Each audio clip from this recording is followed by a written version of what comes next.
There is a voice in your head that you know very well.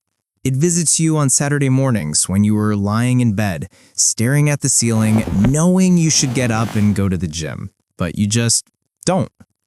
It visits you on Tuesday nights when the dishes are piling up in the sink and you are sitting on the couch watching a show you don't even like, paralyzed by the thought of standing up. That voice whispers 3 words. You are lazy. It tells you that the reason you aren't successful, the reason your house is messy, the reason you haven't started that business or written that book is because there is something fundamentally wrong with you. It tells you that other people have a drive that you simply lack. It tells you that you are broken. I want you to take a deep breath, and I want you to listen to me very carefully. That voice is lying to you. Welcome back to Simple Notebook. Today, we are going to talk about laziness, but we aren't going to talk about it the way your parents or your teachers did. We aren't going to shame you into working harder. Instead, we are going to dismantle the very idea of laziness. We are going to look at the psychology behind why we get stuck, and I am going to give you a roadmap to get moving again. First, we need to redefine the problem. Laziness is a lazy word. It is a blanket term we use to describe a lack of action. But in psychology, laziness is rarely the root cause. Laziness is almost always a symptom. It is a symptom of 2 things: overwhelm or fear. Think about your computer. When you have too many tabs open or you are running a program that is too big for the processor, what happens? The screen freezes, the little wheels start spinning. Now, if you looked at that computer, would you say this computer is lazy? No, you would say this computer is overloaded. You are not lazy. You are frozen. When you look at a task like cleaning the entire garage or writing a 10-page essay, your brain perceives it as a threat. It looks at the energy required to finish the task, and it looks at your current energy reserves, and it says, "Warning, insufficient energy, abort mission." So your brain engages the brake pedal. You feel heavy, you feel tired, you feel an intense urge to do something low energy, like scrolling on your phone. This is not a moral failing, this is a biological defense mechanism. The second culprit is perfectionism. This sounds contradictory, doesn't it? We think of perfectionists as hard workers and lazy people as slackers, but they're often the same person. If you are terrified that you won't do a good job or that you will fail, the safest option is to not try at all. If you don't write the book, nobody can say it's bad. If you don't go to the gym, you don't have to feel weak. Laziness is often just perfectionism wearing a disguise. It is the fear of doing something badly, so you choose to do nothing instead. So how do we break out of this? How do we unfreeze the computer? We need to lower the barrier to entry. We need to trick the brain into moving. Here is step 1, the do it badly rule. The biggest thing stopping you is the pressure to do it right.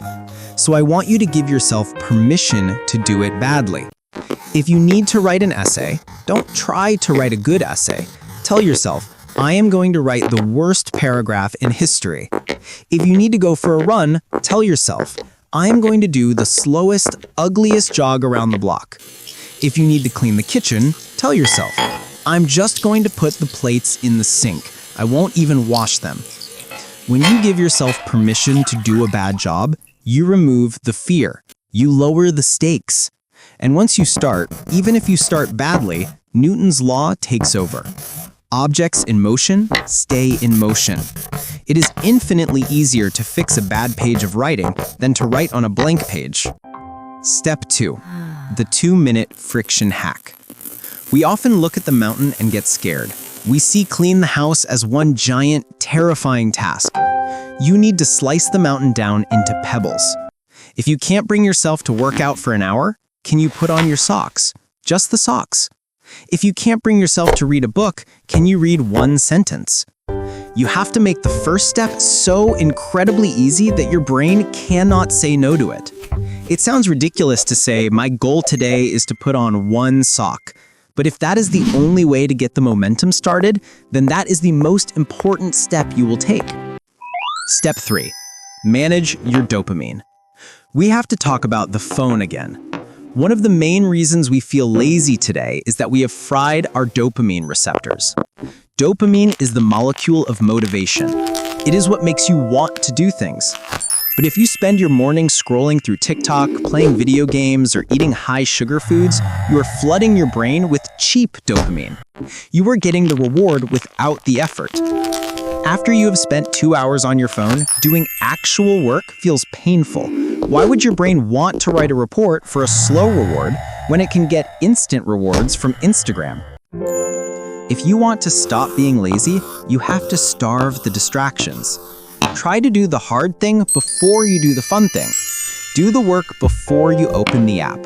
Make the dopamine the reward for the effort, not the replacement for it. Step 4.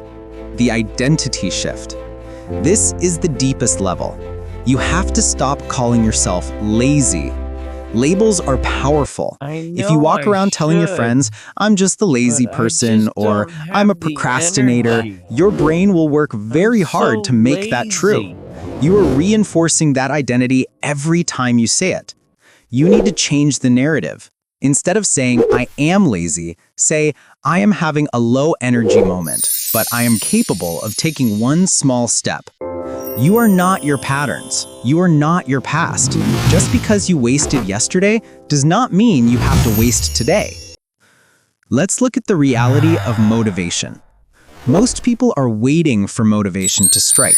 They think that one day they will wake up feeling energized, inspired, and ready to conquer the world. They are waiting for lightning to hit them. But motivation is not the cause of action. Motivation is the result of action. You don't feel motivated to go to the gym until after you have finished the workout. You don't feel motivated to clean until after you see the clear counter. You have to act first. You have to drag your body into motion, and the feelings will follow. So here is where we stand. You are not broken. You are simply stuck in a loop of overwhelm, perfectionism, and cheap dopamine. And the way out is not to scream at yourself. The way out is to be kind to yourself, but firm with your actions. Here is your challenge, right now. I want you to identify one thing you have been avoiding. Just one. Maybe it's the laundry, maybe it's an email. I want you to lower the bar. Don't do the whole thing. Just do 2 minutes of it. Tell yourself, I will do this for 120 seconds. And if I want to stop after that, I can. Stand up, put the phone down, and take that one tiny, imperfect step. Because the opposite of laziness isn't hustle. The opposite of laziness is movement. And you only need to move 1 inch to break the spell. Stop waiting to feel like it. You're never going to feel like it. Do it anyway and watch how quickly your mind changes. Thank you for watching Simple Notebook. You're capable of more than you think. Now, go prove it to yourself.